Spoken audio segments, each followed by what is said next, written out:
नमस्कार मित्रों, देश एजुकेशन में आपका स्वागत है। इस वीडियो में हम सीखने वाले हैं 8th standard Maharashtra board new syllabus history का 3rd चैप्टर, जिसका नाम है इफेक्ट्स ऑफ ब्रिटिश रूल। ये इसका दूसरा वीडियो है।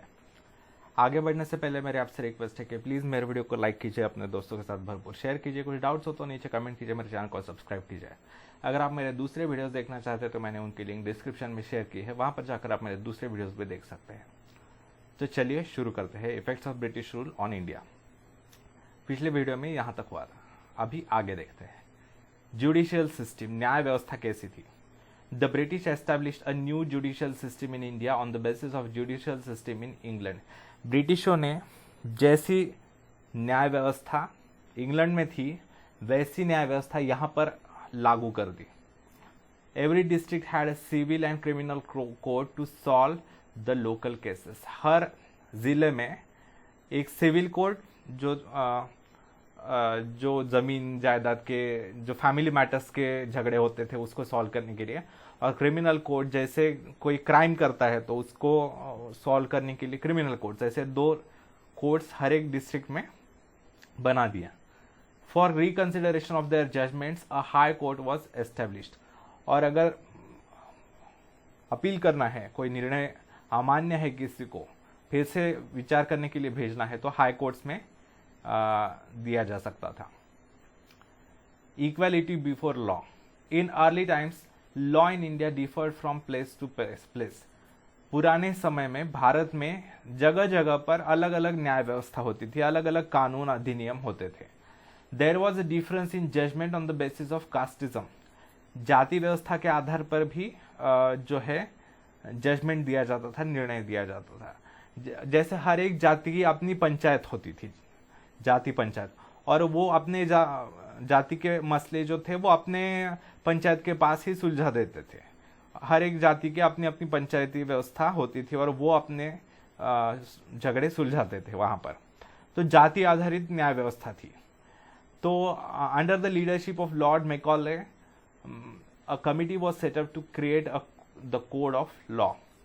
तो लॉर्ड मैकॉले नाम के एक व्यक्ति के अंडर जो है एक कमिटी स्थापित की गई ताकि पूरा लॉ एक बनाया जा सके, ब्रिटिश लॉ भारतीयों के ऊपर। The Indian penal code was enforced all over British India with the British principle of equality before law. तो इंडियन पिनल कोड जो है वो उन्होंने बनाया और सारे ब्रिटिश इंडिया पर, यानी भारत में जहां जहां ब्रिटिशों का राज था वहां वहां उन्होंने लागू कर दिया। और ब्रिटिश प्रिंसिपल जो था इक्वालिटी बिफोर लॉ कहने के लिए था, लेकिन मुसलमानों के लिए अलग लॉज बनाए गए थे, हिंदुओं के लिए अलग लॉज बनाए गए थे, और ब्रिटिश लोगों के लिए अलग लॉज, यूरोपियन लोगों के लिए अलग लॉज। तो उन्हें यूरोपियन लोगों को कई बातों में कम सजा दी जाती थी और इंडियन लोगों को ज्यादा सजा दी जाती। तो ये कहने के लिए इक्वालिटी बिफोर लॉ था, लेकिन वहां पर इक्वालिटी तो नहीं थी। डिविजिव काम कर रहा था, डिवीजन करने का, हिंदुओं और मुसलमानों में डिवीजन करने का वगैरह, और ब्रिटिशों को अलग law. But there was some defects in it, उसमें भी कुछ दोष थे।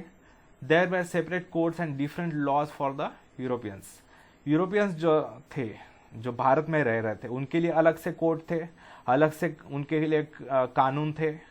उनको कम सजाएं दी जाती थी और भारतीयों को ज्यादा सजाएं दी जाती थी। New laws were difficult to be understood by common people. पहले के लॉज जो हमारे प्राचीन भारत में थे वो सभी लोगों को पता थे, सभी को समझ में आते थे, लेकिन नए लॉज जो थे वो इंग्लिश में थे, तो लोगों को समझना कठिन जाता था और वो काफी कॉम्प्लेक्स भी थे, क्योंकि यूरोपियंस के लिए अलग कानून थे, यहाँ पर भी अलग कानून थे, तो उसके कारण लोगों में कंफ्यूजन होता था। Legal cases became an expensive affair for the community and the cases remain pending for years together. जो केसेस चलते थे कोर्ट में वो काफी कॉम्प्लेक्स होते थे और लोगों को कंपलसरी लॉयर हायर करना पड़ता था, वकील लगाना पड़ता था, उसमें खर्चा काफी होता था, वकील के फीस भरनी पड़ती थी, और केसेस जो थे वो सालों साल वो चलते रहते थे। ये समस्या आज भी हमारे यहाँ के, क्योंकि हमारी जो कोर्ट व्यवस्था है, न्याय प्रणाली है, हमने वो ब्रिटिशों से ही ली है। हमारी पहले वाली न्याय व्यवस्था काफी बेहतर थी, लेकिन हमने वो ब्रिटिशों ने हमारे ऊपर इम्पोज कर दी और उससे वो समस्याएं भी आ गई। Economic policies of the British. अभी आर्थिक नीतियां कैसी थी ब्रिटिशों की? Since ancient times there were invasions in India, प्राचीन काल से ही भारत पर कई सारे आक्रमण होते रहे हैं। Many invaders settled in India and were absorbed in the Indian culture. जो आक्रांता थे, परदेशी आक्रमणकारी जो थे, जैसे अरब हो गए, तुर्क हो गए, मुगल हो गए, वो बाहर से आए और यहीं पर रह गए और उन्होंने भारतीय संस्कृति को भी थोड़ा बहुत अपना लिया था। Even though they ruled here, they never made any changes in the basic economic system. वो भारत पर उन्होंने राज तो किया, पहले वाले लोगों ने, ब्रिटिशों से पहले आक्रमणकारी जो थे उन्होंने राज तो किया, लेकिन भारत की जो बेसिक इकोनॉमिक स्ट्रक्चर था, सिस्टम जो थी, उसमें कोई बदलाव नहीं किया। लेकिन ब्रिटिशों ने यहाँ पर बदलाव लाना शुरू कर दिया, जो डिस्ट्रक्टिव चेंजेस थे, विनाशकारी बदलाव थे। The Britishers were an exception. England was a modern nation due to industrial revolution, capitalist economy prevailed. देखिए वहां पर इंडस्ट्रीज नए नए बन रहे थे, मशीन मेड इंडस्ट्री थी वहां पर, और कैपिटलिस्ट इकोनॉमी थी, यानी कैपिटल यानी पैसा बोलता है, पैसे को सबसे ज्यादा इंपॉर्टेंस, पैसा कैसे भी करके लूट कर लाना है बाहरी देशों से, यानी हमसे। Hence they inculcated an economic system in India which was conducive to economic system in England. तो इंग्लैंड के लिए जो बेहतर रहेगी आर्थिक सिस्टम, अर्थव्यवस्था जो इंग्लैंड के लिए बेहतर रहेगी, वैसे नियम उन्होंने यहाँ पर लागू करने शुरू कर दिया। कैसा ज्यादा से ज्यादा संपत्ति यहाँ से लूट कर ली जा सकेगी, वो कैसा आसान होगा, वो उन्होंने सोचकर ऐसी नीतियां उन्होंने अपनानी शुरू कर दी भारत में। Due to this Britishers gain economic benefits, इससे ब्रिटिशों को काफी फायदा होने लगा आर्थिक। लेकिन but India started facing economic exploitation, लेकिन भारत में बहुत ज्यादा लूट करने लगे वो लोग, भारत गरीब होने लगा दिन ब दिन, और ब्रिटेन जो है वो रिच होने लगा। आप अगर अंदाजा कर सकते हैं, आपको मैं बता दूं कि ब्रिटिशों ने नियरली 150-200 सालों का राज रहा उन पर, उन्होंने 750 ट्रिलियन यूएस डॉलर्स की संपत्ति लूट ली भारत से। अगर आपको अंदाजा लगाना है तो मैं आपको शॉर्ट में बता दूंगा, अभी जो अमेरिका जो रिचेस्ट कंट्री है, जो बिगेस्ट इकोनॉमी है, उसकी इकोनॉमी है नियरली 25 ट्रिलियन डॉलर्स। अमेरिका की टोटल संपत्ति है 25 ट्रिलियन डॉलर्स, और ब्रिटिशों ने 200 साल में कितना लूटा हमसे? 750 ट्रिलियन डॉलर्स। आप इमेजिन कर सकते हैं। देखिए लैंड रेवेन्यू पॉलिसी कैसी थी, जो जमीन पर टैक्स लगाते थे वो कैसा उन्होंने चेंज किया। Before the British rule the village economic system was self sufficient. देखिए ब्रिटिश राज आने से पहले हर एक गांव जो था वो अपने आप में स्वयंपूर्ण था, वो सेल्फ सफिशिएंट था, वो किसी पर निर्भर नहीं था, दूसरे के ऊपर आत्मनिर्भर था। हर एक गांव की अपनी पैरेलल इकोनॉमी चलती थी, यानी किसान खेती करते थे, कुम्हार जो है मिट्टी के बर्तन बनाते थे, हर कोई अपना अपना बनाता था और बिल्कुल चलता था अच्छे से। गांव बहुत समृद्ध थे, रिच थे। Through agriculture and related services the needs of the village were fulfilled in the village itself. खेती बाड़ी करके जो लोग थे वो गांव की जो आवश्यकताएं थी वो आपस में पूरी कर लेते थे। Land revenue was the main source of income of the state. जो राजा महाराजा थे, जो रूलर थे, उनके लिए क्या मुख्य सोर्स था? तो टैक्स, लैंड रेवेन्यू, जमीन पर जो टैक्स होता था, लगान जिसे कहते हैं ना, तो वो था। During the pre British period revenue was based on the type of cultivated crop. ब्रिटिशों के आने से पहले जब भारतीयों का राज था, भारतीय राज्य थे, उनका राज था, तब कैसा टैक्स कलेक्ट किया जाता था?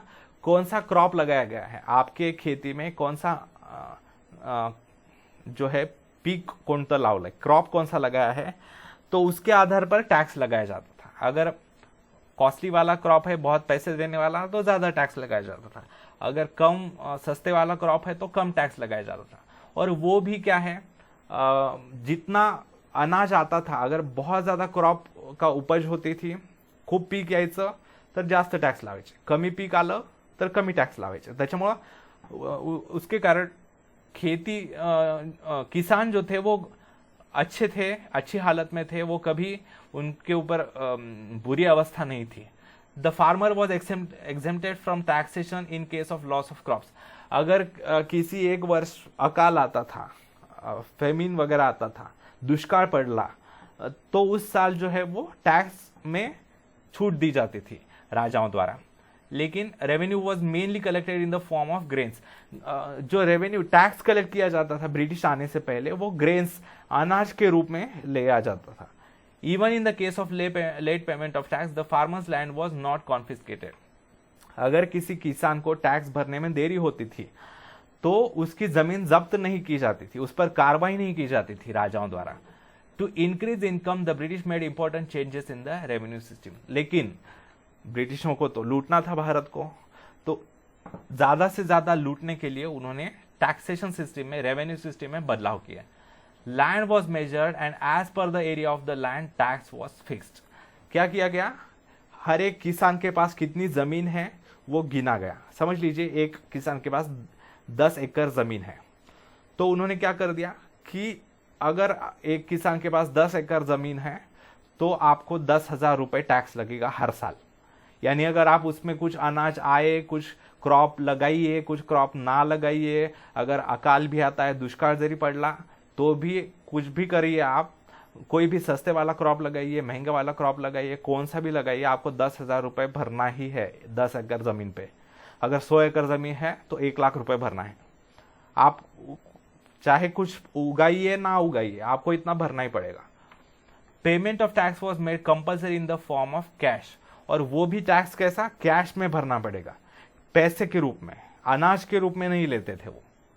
If the farmer fail to pay tax in time then his land would be confiscated. अगर कोई किसान जो है टैक्स भरने में देरी कर देता था या फिर उसे नहीं भरना उससे नहीं होता था भरना पूरा टैक्स, तो उसकी जमीन जब्त कर लेते थे Britishers. The British system of land revenue collection differed from place to place, which led to exploitation of all farmers. जहां पर ज्यादा उपजाऊ जमीन थी, जहां पर अच्छा अनाज आता था, वहां पर ज्यादा टैक्स लगाते थे और भी ज्यादा। जहां पर थोड़ा अकाल था वहां पर भी टैक्स लगाते थे, वहां पर भी कोई रिलीफ नहीं देते थे। लेकिन जहां ज्यादा आता था वहां से तो और ज्यादा लेते थे। उसके कारण किसानों की लूट होने लगी। Consequences of new land revenue system. अभी क्या परिणाम होने लगे, दुष्परिणाम नए लैंड टैक्सेशन के। There are undesirable effects of new land revenue system on the there were undesirable effects of the new land revenue system on the rural life. इससे क्या होने लगा, गांव की इकोनॉमी खराब होने लगी, गांव के जो लोग थे उनके ऊपर बुरे परिणाम होने लगे, वो गरीब होने लगे। For payment of taxes Indian farmer started selling the crops at whatever price it received. पहले क्या करते थे, अनाज के रूप में जो भी क्रॉप लगाया जाता था वो थोड़ा सा उसका हिस्सा टैक्स के रूप में देते थे। लेकिन अभी क्या कर दिया ब्रिटिशों ने, कैश के रूप में लेना शुरू कर दिया, कैश लेना शुरू कर दिया। तो अभी कैश में पेमेंट करना है टैक्स का, तो उनको क्या करना पड़ता था, अपना जो क्रॉप आया है जिस भी कीमत मिल जाए कम कीमत पे भी बेचना पड़ता था, ताकि जमीन जब्त ना हो जाए टैक्स ना भरने के कारण। तो इसके कारण पहले जो थे लोग थोड़ा सा अनाज अपने लिए रखते थे, फैमिली के लिए, साल भर के लिए खाने के लिए, और थोड़ा सा हिस्सा राजा को देते थे, तो उससे उनकी भी पेट भरता था और टैक्स भी मिलता था। लेकिन उन्होंने कैश में कर दिया। उसके कारण कैश में चुकता करने के लिए उन्होंने वो सेल करना शुरू कर दिया क्रॉप्स, जिस भी कीमत पर आए उस कीमत पर, यानी बहुत कम कीमत पर बेचने लगे। और उन्हें खुद के लिए तो कुछ रहता नहीं था और टैक्स बहुत भरना पड़ता था। The merchants and brokers started purchasing their goods at minimum rate. तो जो व्यापारी थे जो खरीदते थे उनसे अनाज वगैरह, तो वो बहुत ही कम कीमत पर खरीदते थे। At certain times the farmer had to mortgage his land to the money lender for arrangement of money to pay the tax. कई बार ऐसा होता था कि किसान जो थे उनको अपनी जमीन गिरवी रखना पड़ती थी, जमीन गहाण टाकावी लागायची टॅक्स भरण्यासाठी। जमीन गिरवी रखकर वो कर्जा लेकर वो टैक्स देते थे। फार्मर बिकेम बैंकक्रप्ट, तो इससे जो किसान थे वो दिवालिया हो गए, बिल्कुल गरीब हो गए। In case of non repayment of loan the farmer had to sell his land. अगर कोई किसान टैक्स नहीं भरता था या फिर कर्जा लिया होता था टैक्स भरने के लिए और वो गिरवी रखी हुई जमीन वापस नहीं छुड़वा सकता था, उसे पैसे वापस नहीं कर देता था, तो उसे उसकी जमीन बेच देनी पड़ती थी, उससे तो वो पूरा बेघर हो जाता था, उसे कोई सोर्स ऑफ इनकम ही नहीं रहता था। The farmer was exploited by the government, zamindar and money lenders and merchants. जो किसान थे उनको बहुत ज्यादा लूटा जाता था ब्रिटिश सरकार द्वारा, जमींदारों द्वारा, मनी लेंडर जो साहूकार थे उनके द्वारा और व्यापारियों द्वारा। तो जो सबसे रिच क्लास होता था, बहुत अच्छा क्लास माना जाता था किसान, वो सबसे गरीब क्लास हो गया। Commercialisation of agriculture. Initially food grains were cultivated by the farmers. शुरुआत में जो है फार्मर्स फूड ग्रेन यानी अनाज ग्रो करते थे, जैसे गेहूं हो गया, ज्वारी हो गया वगैरह। It use to fulfil their domestic needs as well as the needs of the village. उससे क्या होता था, उनके साल भर के खाने की सुविधा होती थी और गांव को भी खाने को अनाज मिलता था। लेकिन ब्रिटिशों ने क्या किया, the British government started giving more encouragement to cash crops like cotton, indigo, tobacco, tea etcetera. लेकिन ब्रिटिशों ने क्या किया, उनके यहाँ इंडस्ट्रीज थी, कपड़े की इंडस्ट्रीज थी, टेक्सटाइल इंडस्ट्रीज वगैरह। तो इंग्लैंड में जो इंडस्ट्री थी, कारखाने थे कपड़ों के, उनको रॉ मटेरियल चाहिए, कॉटन वगैरह चाहिए ना, और कपड़ों को कलर करने के लिए इंडिगो यानी नील ज्याला म्हणतात, ये सब लगता था। तो उन्होंने जो अनाज था, गेहूं, चावल, उसको ग्रो करने के लिए उन्होंने कम कर दिया और उन्होंने कहा किसानों को आप यही उगाएंगे, कॉटन वगैरह। तो किसानों ने ये शुरू कर दिया, कॉटन वगैरह ग्रो करना, टी वगैरह। The process of giving stress on cultivation of profit giving cash crops instead of food grains is known as commercialization of agriculture. तो इससे क्या होने लगा, अनाज का प्रोडक्शन, उत्पादन कम होने लगा, उससे खाना कम पड़ने लगा किसानों को और गांव वालों को। बस कैश कमाने के, क्योंकि टैक्स भरना था तो कैश तो लगती थी, तो कैश कमाने के लिए वो कैश क्रॉप्स लगाते थे सारे, जैसे कॉटन वगैरह। तो इससे खाने की भी कमी हो गई और इस कैश क्रॉप्स को लगाने को कहते थे कमर्शियलाइजेशन ऑफ एग्रीकल्चर। फिर नेक्स्ट क्या प्रॉब्लम हो गया, फेमिन हो गया। जैसे कि मैंने बताया, अनाज का प्रोडक्शन कम हो गया तो खाना कम पड़ता था, फेमिन यानी अकाल। From 1860 to 1900, India faced great famine, but the British rulers did not take much efforts to overcome it.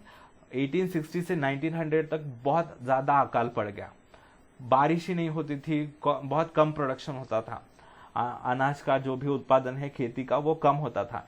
इसके कारण बहुत से लोग जो है वो बिना खाने के मृत्यु होने लगे। आपको बता दूं मैं, 1860 से लेकर 1900 केवल 40 वर्षों में नियरली 1.5 करोड़ लोग मर गए भारत के, उनकी मृत्यु हो गए खाना न मिलने के कारण। जो भारत सबसे समृद्ध था खाने पीने के लिए, वहां के लोग बिना खाने के मरने लगे ब्रिटिशों के आने के बाद।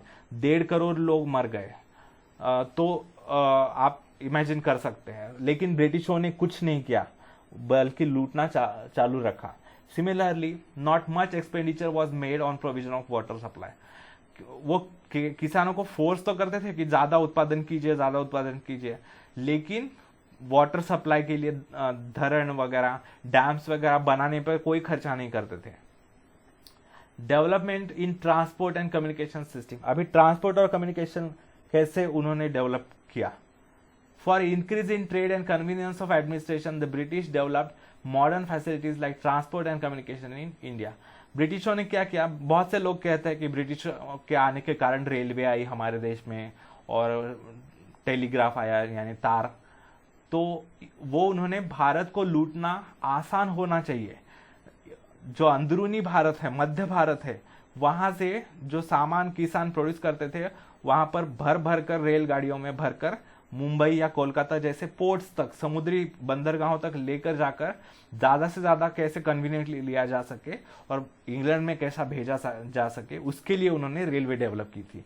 हमारे भारतीयों के विकास के लिए नहीं डेवलप की थी, भारत को लूटने के लिए वो ज्यादा आसान होना चाहिए, इसलिए उन्होंने रेलवे विकसित की थी।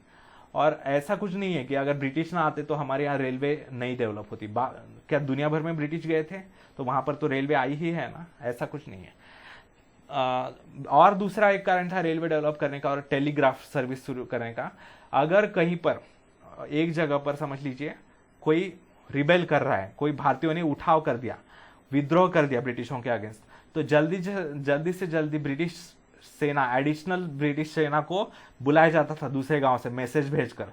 रेलवे भर भर के सैनिक आते थे ब्रिटिशों के, एक गांव से दूसरे गांव में, और टेलीग्राफ की मदद से, टेलीग्राफ यानी तार, यानी इलेक्ट्रिक सिग्नल्स की मदद से तुरंत मैसेज भेजा जाता था। तो तुरंत मैसेज भेजा जाता था कि अभी के अभी आप सेना भेज दीजिए और ज्यादा पुलिस भेज दीजिए, तो मैसेज उन्हें भेज दिया जाता था और तुरंत रेलवे से सेना आ जाती थी। उसके कारण वो जो विद्रोह था भारतीय लोगों का वो दबा दिया जाता था, उनको कुचल दिया जाता था, मार दिया जाता था। तो ये करने के लिए सुविधाजनक होनी चाहिए, इसलिए उन्होंने टेलीग्राफ और रेलवे की सुविधाएं लाई थी। In 1853 first railway ran on the route of Mumbai to Thane. पहली रेलवे शुरू हुई 1853 में मुंबई से लेकर Thane. In the same year British started telegraph system in India. तार यंत्रणा जो है ब्रिटिशों ने उसी वर्ष शुरू की। ड्यू टू, आप टेलीग्राफ सिस्टम क्या होती है अभी तो बंद हो चुकी है भारत में, क्योंकि वो बहुत ओल्ड फैशन है। अभी तो मोबाइल फोन्स वगैरह उससे इंस्टेंट मैसेजिंग होती है। तो टेलीग्राफ क्या होता है उसके लिए इंफॉर्मेशन चाहिए आपको तो आप यूट्यूब या गूगल पर जाकर देख सकते हैं। Due to it all cities and military stations got connected to one another. सारे जो बड़े बड़े शहर थे वो सारे एक दूसरे से रेलवे से कनेक्ट हो गए, टेलीग्राफ से कनेक्ट हो गए। और मिलिट्री स्टेशन मुख्यतः जहां जहां ब्रिटिश मिलिट्री थी वो सारे एक दूसरे से कनेक्ट कर दिए गए, ताकि जहां पर भी अनरेस्ट हुआ करती थी ब्रिटिशों के अगेंस्ट, वहां को कुचलने के लिए ज्यादा सेना बुलाई जा सके जल्द से जल्द। Similarly the British also started the postal system. Postal system भी उन्होंने शुरू की। Decline of traditional industries in India. अभी धीरे धीरे जो परंपरागत व्यापार थे, व्यवसाय थे भारत में, वो धीरे धीरे कम होने लगे। ऐसा करना गलत रहेगा, कम किए गए ब्रिटिशों द्वारा। मैं आपको बताता हूं कैसे। The British government obtain huge taxes on goods exported from India to England. जो भी भारत से सामान भेजा जाता था, एक्सपोर्ट किया जाता था ब्रिटेन में वगैरह, उस पर बहुत ज्यादा टैक्स लगाते थे ब्रिटिश लोग, उससे उनकी कमाई होती थी।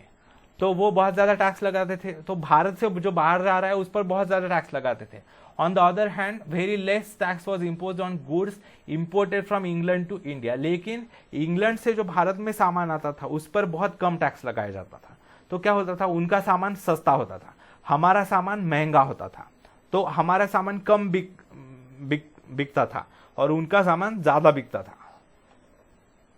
Also the goods manufactured in England were machine made and hence there was maximum production at minimum cost. तो इंग्लैंड में तो कारखाने थे, मशीन से बनाए जाते थे, तो वहां पर बहुत ज्यादा प्रोडक्शन किया जाता था। और वहां पर जो टेक्सटाइल इंडस्ट्री, वहां हमारे यहाँ भी टेक्सटाइल इंडस्ट्रीज बहुत अच्छी थी। हमारे यहाँ भी साड़ियाँ बुनी जाती थी, जैसे बनारसी साड़ी, ढाका की साड़ी, बहुत अच्छी सिल्क की इंडस्ट्रीज थी। हमारे यहाँ के जो वर्कर्स थे, बुनकर जो थे, विणकर, वो बहुत ही अच्छे थे। लेकिन उन्होंने मशीन से बनाना बहुत बड़ी मात्रा में शुरू कर दिया। और उन्होंने क्या किया, ब्रिटिशों ने उनका सामान इंग्लैंड में बनाया हुआ यहाँ पर बेचने के लिए, उन्होंने यहाँ पर, एक एग्जांपल दे रहा हूं मैं आपको, यहाँ पर जो बुनकर समाज था, यहाँ पर जो विणकरी थे, यानी कपड़े बुनने वाले लोग, साड़ियाँ बनाने वाले, जो भी कपड़े बुनने वाले लोग थे, उनके सारे लोगों के अंगूठे काट दिए उन्होंने, ताकि वो अपने हाथों से बुन ना पाए कपडे, विणू शकू नये म्हणून त्यांनी सगळ्यांचे अंगठे कापून टाकले। और वो उन्होंने, तो वो तो बेरोजगार हो गए, सारे गरीब हो गए, और यहाँ पर टेक्सटाइल इंडस्ट्री पूरी बंद हो गई और वहां से आने लगे। तो पैसा हमारा बाहर जाने लगा इंग्लैंड में, यानी रॉ मटेरियल जो इंग्लैंड में फैक्ट्रीज थी उनके लिए कॉटन यहां से जाता था, सिल्क यहां से जाता था सस्ते दाम में, लेकिन वहां पर जो है वो कपड़े बनाकर वो महंगे दाम में यहां पर बेचते थे। तो डबल इनकम चल रहा था उनका। और यहाँ के जो बुनने वाले लोग थे कपड़े, उनके अंगूठे काट काट कर उन्होंने फेंक दिए थे ताकि वो बुन ना पाए और हमारी कपड़ा इंडस्ट्री बिल्कुल रुक जाए। ऐसे बहुत से अलग अलग लोगों के ऊपर बहुत से अत्याचार किए थे उन्होंने। To compete with such cheap products was difficult for the Indian artisans. तो ये भारतीय जो कलाकार थे, कपड़े बुनने वाले या जो भी थे, बहुत से हमारे यहाँ तो बहुत सी कलाएं थी, लेकिन उनको बंद किया गया। Eventually it led to closing down of traditional industries and many artisans became unemployed. तो वो बेरोजगार हो गए हमारे यहाँ के लोग, तो गरीबी तो बढ़ती ही गई। Development of new industries in India, कुछ नई इंडस्ट्रीज भी शुरू हुई, नए व्यवसाय शुरू हुए। भारतीयों ने उससे भी लड़ झगड़ कर उसमें भी स्ट्रगल करके कुछ इंडस्ट्री शुरू किए। Due to the lack of British support, experience of management and capital, the Indian businessman could not come forward in large numbers. भारतीय जो बिजनेसमैन थे, व्यापारी थे, ब्रिटिशों का सपोर्ट नहीं था। यहाँ पर कोई भी इंडस्ट्री खड़ी करने के लिए ब्रिटिश बिल्कुल सपोर्ट नहीं करते थे। भारत में कोई कारखाना लगाने के लिए बिल्कुल सपोर्ट नहीं करते थे। उनको बहुत यातनाएं देते थे। लेकिन कुछ इंडस्ट्रियलिस्ट उनसे भी लड़कर झगड़कर उन्होंने खड़ी की industries. Yet some of them built up their business by overcoming these problems. In 1853 Cowasji Nanabhai Davar, इन्होंने started the first textile mill in Mumbai. उन्होंने कपड़ा इंडस्ट्री शुरू कर दी, पहला कारखाना शुरू कर दिया मुंबई में। In 1855 the first jute mill was started at Rishra in Bengal. Bengal में दुनिया में सबसे ज्यादा जूट प्रोडक्शन होता है, यानी जूट ताग म्हणतात त्याला मराठीत, यानी पोतं बनवतात ना, जो गोणी होती है ना वो बनाते हैं, उससे रस्सियां बनाते हैं वगैरह, जूट। तो उसकी इंडस्ट्री बनाई गई बंगाल में 1855 में पहली। In 1907 Jamshedji Tata establish the Tata iron and steel company at Jamshedpur. Jamshedpur में ये Tata iron and steel company शुरू की, वो आज भी है और बहुत जोरों से चल रही है। टाटा आपको पता है कंपनी कार्स बनाती है, बहुत कुछ। टाटा जी के पूर्वजों ने और टाटा जी के अभी के लोगों ने भी हमारे भारत के आर्थिक विकास में बहुत ज्यादा कंट्रीब्यूशन दिया है। In India coal, metals, sugar, cement and chemical industries came to be started. धीरे धीरे भारतीय लोगों ने उससे भी झगड़कर ब्रिटिशों से कोयले की इंडस्ट्री, मेटल्स की इंडस्ट्री, शुगर की इंडस्ट्री, सीमेंट की इंडस्ट्री, केमिकल इंडस्ट्रीज धीरे धीरे शुरू की। सोशल एंड कल्चरल इफेक्ट्स, अभी समाज और सांस्कृतिक क्या परिणाम होने लगे। In the 19th century Europe, a new era took shape on the basis of values like humanitarianism, democracy, nationalism, liberalism, etc. Europe में 19वीं शताब्दी में समाज में बहुत पॉजिटिव बदलाव आने लगे, जैसे ह्यूमैनिटेरियनिज्म, मानवतावाद, लोकतंत्र, देशभक्ति, जो है स्वतंत्रवाद। लेकिन ये सब नियम किन के लिए लागू थे? सिर्फ यूरोपीय लोगों के लिए। यानी वो तो कहते थे हम बहुत मानवतावादी हो रहे हैं, हम बहुत लोकतंत्रवादी हो रहे हैं, हम बहुत देशभक्त हो रहे हैं, हम बहुत स्वतंत्र विचारों के हो रहे हैं, उदारवादी हो रहे हैं। लेकिन वो केवल उनके लिए। मानवतावाद जो था, उनके वहां जो भेदभाव किया जाता था, उनके लिए वो मानवतावाद था। हमारे लिए, हम भारतीय लोग जो थे उनके लिए मानव थे ही नहीं, तो हमारे लिए मानवतावाद का कोई सवाल ही नहीं। हम इंसान नहीं थे तो हमारे लिए डेमोक्रेसी का भी कोई सवाल नहीं। हम इंसान नहीं है तो हमारा कोई देश ही नहीं है, तो नेशनलिज्म का भी कोई सवाल नहीं, लिबरलिज्म का भी सवाल नहीं। ये केवल उनके लिए था। This change in west led to obvious repercussions in India. लेकिन यहाँ से कुछ लोग वहां पर पढ़ने के लिए, सीखने के लिए जाने लगे। तो वहां पर जाने के बाद उनको एहसास होता था कि वहां पर बिल्कुल अलग नियम लगाते हैं वो लोग, ब्रिटिश लोग, यूरोपियंस जो है, और यहाँ पर पूरा हमें कुत्तों की तरह ट्रीट करते हैं। तो उन्हें यह एहसास होने लगा। For carrying out administration the British had to understand the Indian society. Bharat पर राज करने के लिए ब्रिटिशों ने भारतीय समाज व्यवस्था को समझना शुरू कर दिया, ताकि उनके अंदर भेद डालकर, उनके बीच में झगड़े लगवाकर उन पर राज किया जा सके। Divide and rule policy. For this purpose, they started studying the tradition, history, literature, as well as the music, flora, fauna of India. उन्होंने भारत के परंपराओं के बारे में सीखना शुरू कर दिया ताकि उनकी निंदा की जा सके, वो कैसी बुरी परंपराएं हैं और ब्रिटेन की कैसी उच्च परंपराएं हैं। भारत के इतिहास को सीखना शुरू कर दिया ताकि भारतीयों के इतिहास को निचला दिखाया जा सके। भारत में कोई बड़ा पुरुष ही नहीं पैदा हुआ और सारे लोग ब्रिटेन में ही पैदा हुए। लिटरेचर सीखना शुरू कर दिया, जैसे रामायण, महाभारत, और वो बताने लगे कि ये सब झूठ है, ये सब फिक्शन है। और म्यूजिक सीखना शुरू कर दिया। फ्लोरा फौना, यहाँ के पेड़ पौधे, यहाँ के जंगली जानवर, उनके बारे में सीखना कर दिया। और बहुत से जंगली शेरों की तो आपको पता है कितनी शिकार कर दी। शिकार करके मार डालते थे। In 1784, Sir William Jones, an English officer, established the Asiatic Society of Bengal at Kolkata. Kolkata में उन्होंने एशियाटिक सोसाइटी ऑफ बंगाल की स्थापना की, विलियम जोन्स ने। Max Muller, a German thinker, was a devote scholar of Indian religion, language and history. Max Muller नाम का एक German thinker था, उसने भारतीय धर्म, भारतीय परंपराएं, भारतीय भाषाएं, उसके बारे में काफ़ी अभ्यास किया और कुछ सही कुछ गलत ऐसे उसने कंक्लूजन्स निकाले, कुछ निष्कर्ष निकाले जो काफ़ी गलत थे, कुछ सही भी थे, लेकिन भारतीयों को नुकसानकारक थे। Due to these examples, there arose feelings among newly educated Indians to study Indian religion, history and tradition. उसके कारण भारतीयों के बीच में कुछ एहसास होने लगा कि हमें भी हमारा धर्म के बारे में सीखना चाहिए, हमारे इतिहास के बारे में सीखना चाहिए, हमारे परंपराओं के बारे में सीखना चाहिए। The British introduce many laws in India, नए नए कानून लाए गए। In 1829 Lord William Bentinck pass the sati prohibition act, 1829 में सती प्रोहिबिशन एक्ट पास किया जिससे सती पर पाबंदी की गई। वैसे तो हमारे यहाँ सती प्रथा इतनी थी ही नहीं, जितनी थी वो भी परदेशी आक्रांताओं के कारण, क्योंकि जो नवाब या मुगल्स थे वो अगर कोई महिला का पति मर जाता था तो उस महिला को उठा कर ले जाते थे मुगल रूलर्स या नवाब वगैरह, तो इसके कारण वो सती प्रथा बढ़ गई थी। लेकिन वैसा कुछ नहीं था हमारे यहाँ, तो उस पर पाबंदी लाई गई। इन 1856 Lord Dalhousie pass the widow remarriage act, Lord Dalhousie ने 1856 में विधवा पुनर्विवाह का कानून लागू किया, यानी जिनका पति मर जाता था उनको दोबारा मैरिज करने का अधिकार। These acts were responsible for social reforms, इससे समाज में कुछ बदलाव आने लगे। For carrying out administration in India the British acquired English educated Indians, यहाँ पर इंग्लिश मीडियम में स्कूल शुरू किए और इंग्लिश मीडियम में सिखाया जाने लगा, ब्रेन वॉश किया जाने लगा भारतीयों को, उनको बताया जाने लगा कि भारतीय परंपराएं कितनी नीच होती है, भारतीय परंपराएं कितनी बुरी होती है, भारतीय लोग कितने बुरे होते हैं, वो सब।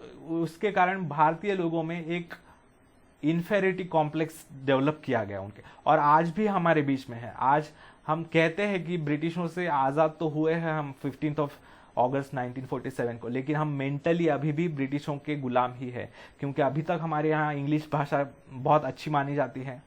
हमारे यहाँ किसी को इंग्लिश नहीं आती तो उसे गवार, अनपढ़ माना जाता है।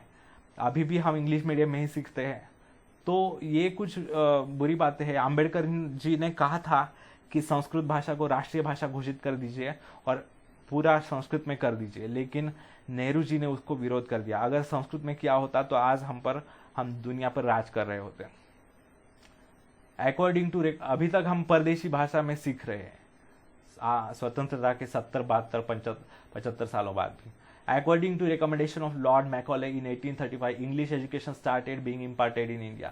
Forcibly हमारी गुरुकुल व्यवस्था जो बहुत अच्छी थी, बहुत अच्छे विद्यार्थी, इंटेलिजेंट विद्वान प्रोड्यूस करती थी, उनको उन्होंने बंद कर दिया और इंग्लिश मीडियम का एजुकेशन शुरू कर दिया और पूरा मगिंग अप टेक्निक शुरू कर दी, यानी बस रट्टा मार के पढ़ना है, आपको दिमाग नहीं लगाना। इससे क्या हो गया, इंडियंस की जो क्रिटिकल थिंकिंग की एबिलिटी है, जो कॉम्प्लिकेटेड थिंकिंग करके नए नए खोज करते थे भारतीय लोग, उसका उन्होंने बंद कर दिया।